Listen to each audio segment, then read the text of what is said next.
How to see your feedback ratings on eBay. Hello guys, in today's video I'm gonna show you how to see your feedback ratings on eBay. So first thing, go to eBay app.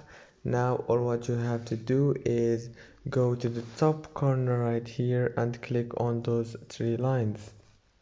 Click on them like this, and now click on your profile picture and it will take you to this page. Now here you will find your recent feedback ratings.